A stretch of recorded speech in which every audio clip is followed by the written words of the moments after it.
मी चॅनलवरती कोणत्याही प्रकारच्या टिप्स किंवा माझा कोणताही प्रीमियम ग्रुप नाही आहे. माझे सर्व व्हिडिओ जे असतात ते एज्युकेशनल पर्पजसाठी असतात. जय हिंद मित्रांनो, मी दीपक पुन्हा एका नवीन व्हिडिओमध्ये तुमचं सर्वांचं खूप स्वागत आहे. तर मित्रांनो, आज निफ्टीचा फायनल क्लोज झाला 23,350 वरती. 23,350 वरती आजच्या दिवशी निफ्टीने फायनल क्लोज दिला. आणि आजच्या मार्केटमध्ये पण काय झाली, सेलिंग. म्हणजे मार्केट जेव्हा ओपन झालं, फ्लॅट ओपन झालं आणि त्यानंतर मार्केटमध्ये कंटिन्युअस सेलिंग आलेली होती. सेलिंगचं प्रेशर आजच्या दिवशी पण मार्केटमध्ये होतंच. त्यानंतर मार्केट थोडं रेंज बाउंड झालेलं होतं. प्रत्येक दिवसाला आपण जसं बघायचं ना की मार्केट ट्रेंडिंग असायचं, म्हणजे कंटिन्युअसली लोअर आहे लोअर लोज बनवत खाली यायचं. पण मार्केट नंतर रेंज बाउंड होऊन गेलं होतं, मार्केट साईडवेज झालेलं होतं. मग आता इथून पुढे एक रिव्हर्सल येऊ शकतो का, हे बघा. तसं साईन तर मार्केटमध्ये काही दिसत नाही आहे. जो महत्त्वाचा सपोर्ट आपण म्हणायचो की 23,350चा, जिथे मागच्या सेशनमध्ये दिसतंय तुम्हाला, इथे पण बघा थोडीशी बाईंग येताना दिसली. आणि त्यानंतर मार्केट इथून थोडं वरती गेलं, म्हणजे एक प्रकारे तो बाउन्स होता. पण त्यानंतर मार्केट पुन्हा खाली आलं. ह्याच कॅन्डलला पुन्हा एक आपल्याला शॅडो बनताना दिसली, म्हणजे सेलिंगचं प्रेशर इथं आलेलं होतं. त्यानंतर मार्केट जसं फ्लॅट ओपन झालं त्याचं कंटिन्युएशन झालं, म्हणजे सेलिंग प्रेशर इथे मार्केटमध्ये कंटिन्यू येत आहे, थांबत नाही सेलिंग मार्केटमध्ये. आणि आजच्या दिवशी हा सपोर्ट पण ब्रेक झालेला होता. 23,350चा हा जो सपोर्ट होता ना, तो पण निफ्टीने इथे ब्रेक केलेला होता.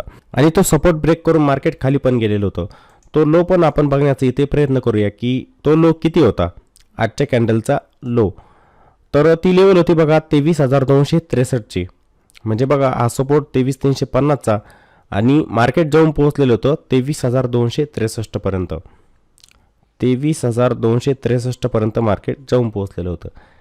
सेलिंग थांबत नाही मार्केटमध्ये. तुम्ही बघताय स्टॉक पण खूप सारे, ज्यांचं वेटेज इंडेक्समध्ये जास्त आहे, ते स्टॉक पण आपल्याला प्रत्येक दिवसाला खाली येताना दिसत आहे. जसं HDFC बँक, हे नेहमी नाव घेत असतो मी, HDFC बँक, याच्यामध्ये पण सेलिंग होते. त्यानंतर रिलायन्स सारखा स्टॉक आहे, ICICI बँक, त्यानंतर रिलायन्स सारखा स्टॉक, यांच्यामध्ये पण सेलिंग होताना दिसते आपल्याला. त्यानंतर आजच्या दिवशी SBI सारखा स्टॉक आहे बघा, PSU, यांच्यामध्ये पण जास्त प्रमाणात सेलिंग झाली होती. PSUचे स्टॉक आपल्याला जास्त प्रमाणात खाली येताना दिसले. बँकिंग पण निगेटिव्ह होतं. तर ह्या कॅश मार्केटमध्येच बाईंग होत नाही तर इंडेक्स पण जाणार नाही वरती.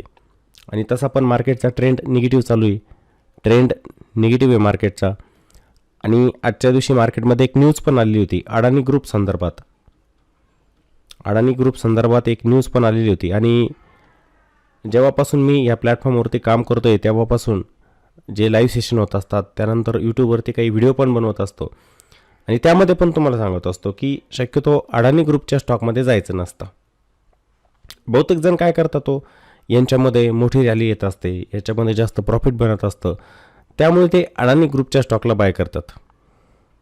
बरोबर, हेच कारण आहे की त्यांच्यामध्ये रॅली फास्ट येते, पैसा लवकर बनत असतो, त्यामुळे बहुतेक जण अडाणी ग्रुपमध्ये जात असतात. पण शक्यतो अडाणी ग्रुपमधले जे स्टॉक असतात ना, त्यांच्यामध्ये गुंतवणूक करायचं पण टाळायचं आणि स्विंग ट्रेडिंग करायचं पण टाळायचं.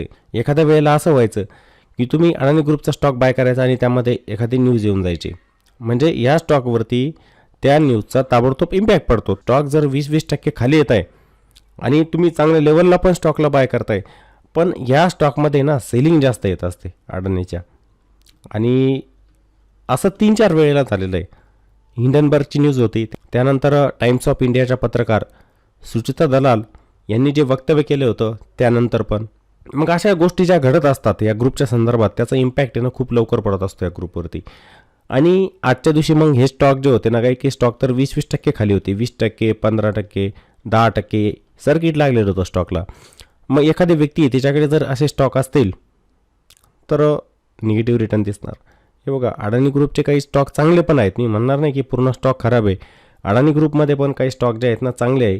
जर चांगलं नाव जर म्हटलं तर अडाणी पोर्ट ही कंपनी, अडाणी ग्रुपमध्ये सर्वात चांगली कंपनी जर म्हटली तर हीच कंपनी. बहुतेक जण ATGLला बाय करून बसणार, बहुतेक जण अडाणी पॉवर पण तसा चांगलाच आहे स्टॉक. कोणी अडाणी एंटरप्राइजेसला करतं, अडाणी सोल्युशनला करत असतं. तर त्या स्टॉकपेक्षा तुम्हाला जर लॉंग टर्म इन्व्हेस्टमेंट करायची असेल ना, तर या स्टॉकमध्ये गेलं पाहिजे, अडाणी पोर्टमध्ये. शक्यतो ही कंपनी चांगली. आपण जे म्हणतो ना, आपण वेगवेगळ्या प्रकारचे रेशिओ बघतो बघा, व्हॅल्युएशनचे रेशिओ बघत असतो, कंपनीचे व्हॅल्युएशन पण आपण बघतो. आणि त्यानंतर आपण कंपनीची प्रॉफिटेबिलिटी, किती प्रॉफिट कंपनी जनरेट करून देते. कारण की कोणत्याही कंपनीमध्ये आपण जो पैसा लावत असतो बिझनेस बघून, त्या कंपनीचा बिझनेस काय आणि ती कंपनी किती प्रॉफिटेबल आहे ती कंपनी किती प्रॉफिटेबल आहेत, याच गोष्टी आपण बघत असतो ना. आणि हे प्रॉफिट तिचं वाढत जात आहे का हेच बघत असतो आपण, बिझनेस बघतो. मग त्यासाठी ही कंपनी चांगली अडाणी ग्रुपची. पण अशा ज्या न्यूज येत असतात त्यांचा इम्पॅक्ट जो असतो ना ह्या ग्रुपवरती ताबडतोब पडतो. त्यामुळे या कंपन्यांमध्ये शक्यतो जाणं टाळायचं आहे. ठीक आहे, आता तुम्हाला ज्या पद्धतीने करायचं तुम्ही करायचं. माझं सांगण्याचं काम आहे, शेवटी पैसा तुमचा असतो तो की तुम्हाला काय करायचं तुम्ही ठरवायचं असतं. ठीक आहे, सरकारी कंपन्या होत्या त्या पण आपल्याला खालीच दिसल्या आजच्या दिवशी. त्यांच्यामध्ये सेलिंगचं प्रेशर जास्तच होतं. लक्षात आलं. मग काही जण म्हणणार की अडाणी ग्रुपचे स्टॉक खाली आले त्यामुळे मार्केट खाली आलं. पण तुम्ही हे बघा ना, हे कोण बघेल की मार्केटच डाऊन ट्रेंडमध्ये येतं आहे, याचा स्ट्रक्चरच खराब आहे मार्केटचं ऑलरेडी. चांगल्या न्यूज येत नाही का, येत आहे चांगल्या न्यूज पण. मग मार्केट का नाही जाते वरती, नाही जाणार. ते एका ट्रेंडला पकडून चाललं की त्या ट्रेंडनेच चालतं. जसं मार्केटचा ट्रेंड हा चालू आहे डाऊन ट्रेंडना, त्याप्रमाणेच ते खाली येतं आहे. दुपारी पण काही व्यक्तींसोबत माझी चर्चा झाली या विषयावरती की मार्केटमध्ये ही सायकोलॉजी असते की जेव्हा मार्केट बुल रॅली देत होतं वरती जायचं कंटिन्युअसली, आपल्यासारख्याच अनेक व्यक्ती वाट बघायच्या मार्केट खाली आलं पाहिजे. बरोबर आहे ना, हे तर बुल मार्केट आहे, बुल रॅली, इथे पैसा बनत जातोय आपला. सांगा, एखादा स्टॉक जर वरती जातोय तर तिथे आपण पैसा बनवणारच, पैसा बनणारच आपला. तरी पण आपण काय म्हणायचो, नाही हे मार्केट आहे ना खाली यायला पाहिजे, सायकोलॉजी. आणि आता जर मार्केट खाली येतं आहे, हे मार्केट तर खाली येतं आहे आता, प्रत्येकजण काय म्हणतो हे मार्केट आता वरती जायला पाहिजे. बरोबर की नाही, आपण दोन्ही बाजूने चालत असतो. पण आपली काम करण्याची रणनीती काय ती आपल्याला ओळखता आली पाहिजे. मला कोणत्या वेळेला काय करायचं आहे तो निष्कर्ष, मग त्यातून मला पैसा इथे मिळवायचा आहे मार्केटमधून. ठीक आहे, असं नाही की प्रत्येक दिवसालाच पैसा बनला पाहिजे. काही व्यक्ती सकाळी 9:15 वाजता मार्केटमध्ये कोणत्या उद्देशाने येत असतात, खास करून हे जे करतात ना 9:15 वाजता, हे FNOवाले असतात, फ्युचर अँड ऑप्शन ट्रेडिंगवाले, की मी 9:15 वाजता जर सकाळी मार्केटमध्ये आलेलो आहे तर माझा प्रत्येक दिवसाला पैसाच बनला पाहिजे, मार्केटमधून मी पैसाच नेला पाहिजे त्या दिवशी. अशा उद्देशाने ते मार्केटमध्ये सकाळी येत असतात. पण हे चुकीचं आहे मित्रांनो, असा तुमचा पैसा बनवू शकत नाही. काही वेळेला मार्केट जे आहे ना 5-6 महिन्यांची कसर एकाच महिन्यात काढतं, किंवा मार्केट तुम्हाला 2-2 महिने थांबून ठेवतं, तसंच तिथे पैसाच बनत नाही तुमचा, असं पण मार्केटमध्ये होत असतं. मग जर तुम्ही डोक्यात विचार घेऊन येत आहे की माझा प्रत्येक दिवसाला पैसा बनला पाहिजे, हे तर चुकीचं आहे, ते होऊ शकत नाही मार्केटमध्ये. मार्केटमध्ये तुमची एक रणनीती असली पाहिजे काम करण्याची. ठीक आहे ना, की अशा पद्धतीने मला काम करायचं, असा स्टॉक अशा लेवलला आलेला आहे, त्याच्यामध्ये मला रिव्हर्सल दिसतोय, चांगल्या लेवलवरती आहे, मला त्याला बाय करायचं आहे, तो खाली येतोय तर मी त्याला बाय करणार नाही, बाय करायचं तर मी एक स्टॉप लॉस पकडून चालेल त्याच्यामध्ये, त्या लेवलच्या खाली गेला की मी त्यामधून एक्झिट होणार. ही तुमची रणनीती असली पाहिजे. तशा पद्धतीने कोणी काम करत नाही आहे, समजलं का. तर मार्केटचा ट्रेंड इथे आपल्याला परफेक्ट निगेटिव्ह दिसतोय. आता बघूया उद्याच्या दिवशी पण इथे कंटिन्युएशन होत आहे का. जर मार्केट ह्या लेवलच्या खाली ट्रेड करत असेल कंटिन्युअसली 23,350च्या खाली, बरोबर, तर मार्केटसाठी मोठा सपोर्ट जो आहे तो 22,800चा हा एक सपोर्ट बनून येतो आहे. आणि वरती रेजिस्टन्स जर म्हटलं आपण तर 23,800च्या आसपास एक राऊंड फिगर पकडतो आहे मी लेवल, एक रेजिस्टन्सचं काम इथे करणार आहे. बघूया इथे जर कंटिन्युएशन झालं तर मार्केट थोड्याच दिवसांमध्ये पुन्हा 22,800पर्यंत पण येऊ शकतं. किंवा मार्केटला जर एक रिव्हर्सल द्यायचं असेल तर मार्केट इथं थोडं वेळ घालू शकतं, कारण की मार्केटमध्ये जवळजवळ हे 11.5% करेक्शन टॉपपासून झालेलं आहे. टॉपपासून इंडेक्स जो आहे ना आपला 11.5%, आणि आपण याला हेल्दी करेक्शन म्हणू शकतो, की असे करेक्शन जे असतात ते एका बुल मार्केटमध्ये येत असतात. बुल मार्केट जे मार्केट कंटिन्युअसली वरती जात आहे ना, एक करेक्शन त्याच्यामध्ये येत जाणार आहे.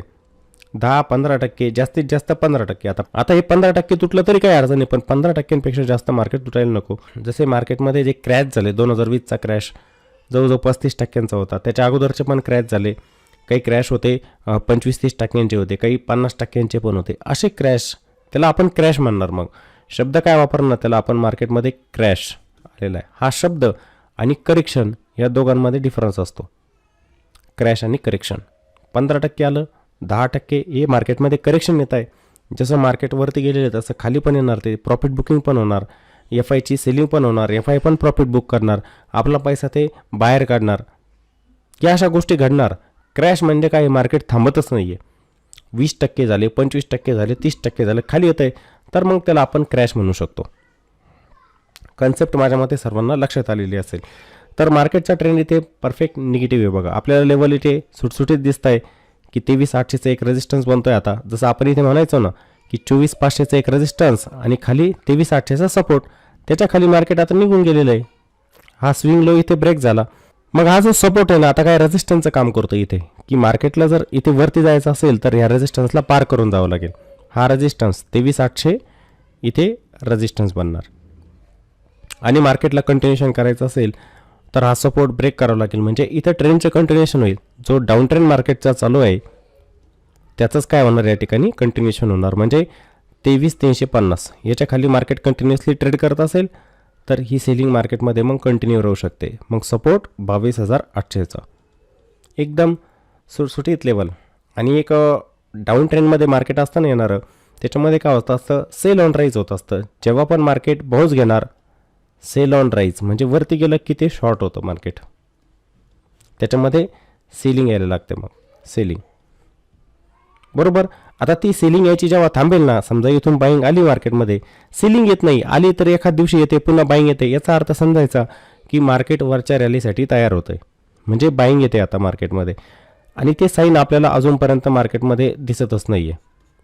तसं दिसायला लागलं की मग आपण म्हणणार की मार्केट आता अप ट्रेंडमध्ये जायला सुरुवात करतं आहे, ते आपल्या ट्रेंडला चेंज करतं आहे.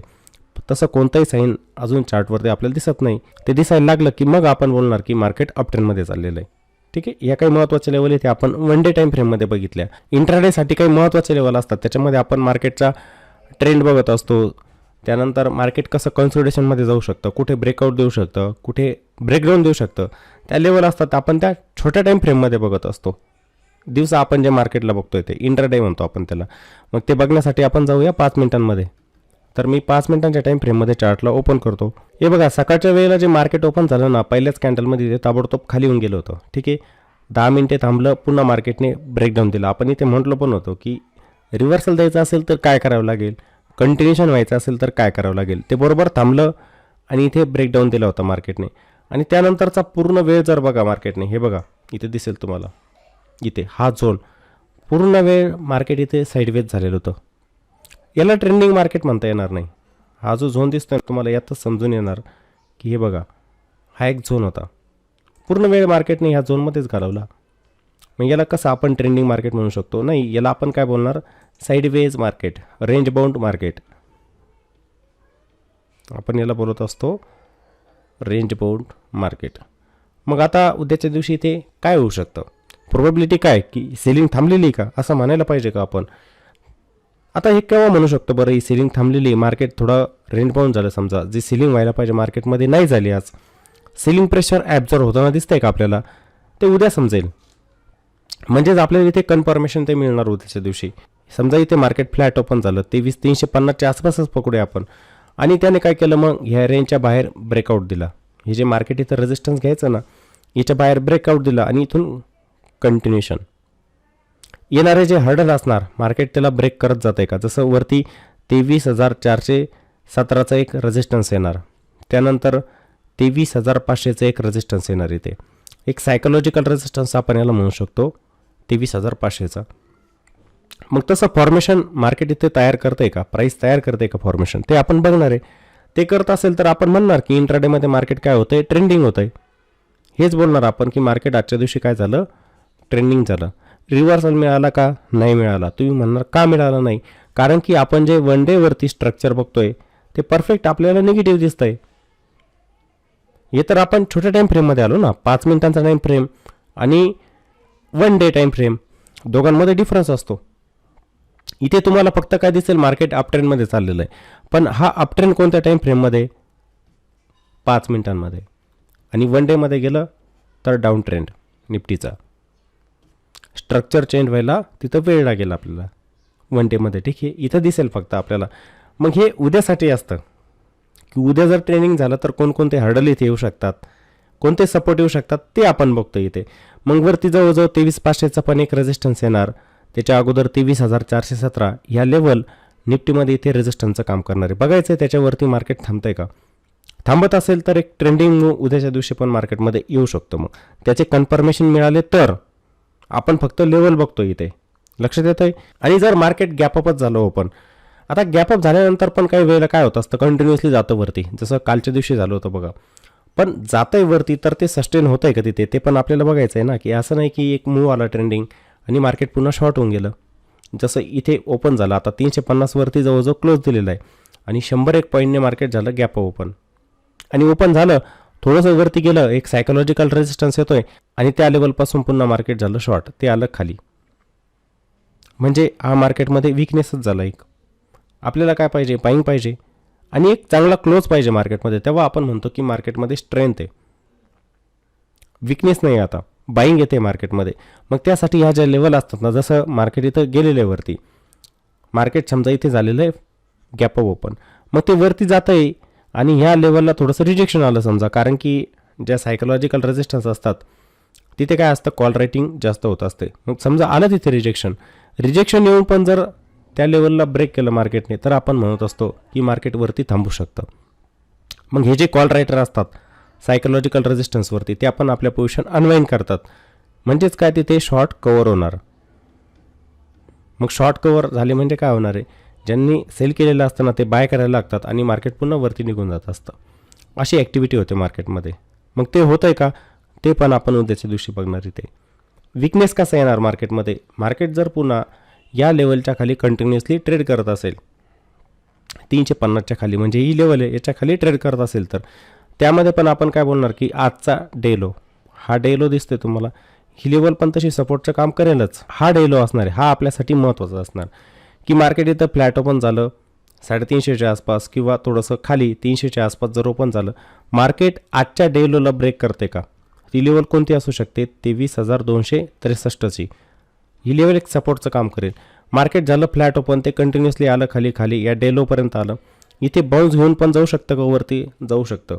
सुरुवातीला थोडी सिलिंग येते मार्केटमध्ये आणि ह्या लेवलपासून पुन्हा बाईंग यायला लागते, असं पण होत असतं. पण हे होत नसेल, मार्केट ह्या सपोर्टला ब्रेक करतं आहे, या सपोर्टला ब्रेक करून एखादा पुलबॅक दिला समजा आणि इथे कंटिन्युएशन करतं आहे, तर हे परफेक्ट मार्केट खाली जाणार. मग इंट्राडेमध्ये जवळजवळ सपोर्ट याचा खूप खाली 23,100च्या आसपास इथे जाऊ शकतं मार्केट. आणि येणाऱ्या दिवसांमध्ये मग 22,800 लेवल पण मार्केटमध्ये इथे येऊ शकते. हे कंटिन्युएशन होत असेल तर आजच्या कॅन्डलचा लो ब्रेक होतोय, मार्केट खाली क्लोज देतं आहे. जसं डेलीमध्ये सांगायचं झालं तर अशा पद्धतीने ही कॅन्डल बनलेली, हा आजचा डे लो, मार्केट इथे ओपन झालं आणि त्याने काय केलं, ह्या डे लोला ब्रेक केलं आणि क्लोज खाली देऊन टाकला. म्हणजे हे काय झालं, कंटिन्युएशन, याला आपण म्हणतो कंटिन्युएशन. मग उद्याच्या दिवशी पण काय होईल, मार्केट समजा गॅपअप झालं पण सस्टेन नाही झालं तिथं, त्याने काय केलं, मार्केटने पुन्हा ह्या लोला पण ब्रेक करून टाकलं आणि क्लोज खाली देऊन टाकला. हे निगेटिव्ह स्ट्रक्चर असतं, हा विकनेस असतो मार्केटमधला. इथं काय, सेलिंग प्रेशर जास्त, आपण याला काय म्हणतो, सेलिंग प्रेशर जास्त. हे प्रत्येक वेळेला काय, लो ब्रेक होत चालले. मार्केट ह्या लोला ब्रेक करतं आहे का उद्याच्या दिवशी आणि त्याच्या खाली ट्रेड करत असेल कंटिन्युअसली, तर तो मार्केटमध्ये आलेला पुन्हा एक विकनेस, ते विकनेसचं साईन. तसं विकच आहे मार्केट डाऊन ट्रेंडमध्ये, पण मार्केटमध्ये ते काय होतं आहे, कंटिन्युएशन होतं आहे. माझ्या मते तुम्हाला ही प्रायजेक्शन इथे समजलेली असेल. चार्टवरती आपल्याला हे समजून घ्यायचं आहे. बहुतेक जण एक कॅन्डलला बघत असतात, अहो एक कॅन्डलने ट्रेंड समजत नसतो. मी म्हणतो ना की उद्याच्या दिवशी डेलीची कॅन्डल वरती क्लोज झाली 200-300 पॉईंटने अशी, मग त्या एक कॅन्डलने मला काय ट्रेंड समजेल का, नाही समजणार. मला तिथे फॉलोअप बाईंग पाहिजे की उद्याच्या दिवशी पण ही जी कॅन्डल आहे, दुसरी कॅन्डल अशी ग्रीन बनते का आणि तिचा पण क्लोज वरती येतोय का, हे कंटिन्युएशन पाहिजे असतं आपल्याला अशा पद्धतीचं. मग आपण म्हणत असतो की हां इथे मार्केटमध्ये बाईंग यायला लागली. तसं होत नाही मार्केटमध्ये. आपण बघतोय ज्या महत्त्वाच्या लेवल असतात, रेजिस्टन्स असतात, ते मार्केट ब्रेकच करत नाही अजूनपर्यंत. त्या ब्रेक केलेल्या लेवल त्याच्यावरती थांबायला लागलं मार्केट की मग आपण म्हणणार की मार्केटमध्ये एक रिव्हर्सल आला, तोपर्यंत नाही. आणि मार्केटमध्ये प्रत्येक काम करणाऱ्या व्यक्तीने लक्षात ठेवायचं आहे, मार्केटमध्ये एक आपली रणनीती ठेवायची, आपला अभ्यास ठेवायचा आहे की कोणत्या वेळेला काय करायचं. रॅन्डम काम करू नका, इंट्राडे करू नका, ऑप्शन ट्रेडिंग करू नका, फ्युचर करू नका. आणि करत असाल तर तिथे पण स्टॉप लॉसचा वापर करा, तुमच्याने कंट्रोलच होत नाही आहे. कारण की मार्केट थांबत नाही. हे बघा, तुम्ही जर कॉल बाय केलेला आहे, इथे समजा चुकले तुम्ही आणि मार्केट इथून शॉर्ट झालं, खाली आलं, नाही लावला स्टॉप लॉस, अहो ते खाली होऊन जातं, काही वेळेला क्लोज पण खाली जातो. तुम्हाला नुकसान किती होतं हे तुम्ही बघत नाही. तुमचा एक स्टॉप लॉसचा पॉईंट असला पाहिजे. मला रिस्क किती घ्यायची तेवढी घेऊन मला बाहेर पडायचं ट्रेडच्या, बस संपला विषय. मग ते मार्केट इथून रिव्हर्सल दिला, वरती गेला तरी चालेल, काही अडचण नाही. पण मी छोटा लॉस घेऊन बाहेर पडलो, नंतर पश्चाताप नको व्हायला की जो लॉस मला 500 रुपयाचा घ्यायचा होता मी 5,000 रुपये घेतला, असं व्हायला नको. छोटी रिस्क घेणं. आलेलं प्रॉफिट आहे त्याला पण घेऊन जाणं. असं नाही की मी इथे एखादा कॉल बाय केलेला होता, तुम्ही करता इंट्राडे, मी तर म्हणत असतो की करायचंच नाही, ऑप्शन ट्रेडिंग करायचं नाही आणि इंट्राडे नाही. पण करत असाल तर तुम्ही केलं बाय, समजा तुम्हाला प्रॉफिट होतं आहे, जो स्टॉप लॉस लावला त्याच्याबरोबरच प्रॉफिट होतं, तुम्हाला एक्झिट करून टाका ट्रेड. रिस्क रिवॉर्डने काम करत चला. इंट्राडेमध्ये मार्केट कुठे पण फिरतं, तुमचं आलेलं प्रॉफिट ते घेऊन जातं मग पुन्हा. समजलं? त्यासाठी या नियमांचं पण तुम्ही पालन करायचं असतं. तर माझ्या मते ह्या सर्व गोष्टी तुम्हाला समजलेल्या असतील. मार्केटचा ट्रेंड कसा असू शकतो उद्या, कोणते महत्त्वाचे सपोर्ट रेजिस्टन्स या ठिकाणी असणार हे तुम्हाला समजलेलं असेल. आणि मित्रांनो, जर व्हिडिओ आवडलेला असेल तर व्हिडिओला लाईक पण करत चला. व्हिडिओला कॉमेंटची संख्या फार कमी असते मित्रांनो. व्हिडिओला कॉमेंट पण करायचं आहे आणि व्हिडिओला जास्तीत जास्त शेअर पण करायचं आहे. चला तर मग पुन्हा भेटू एका नवीन व्हिडिओमध्ये. जय हिंद.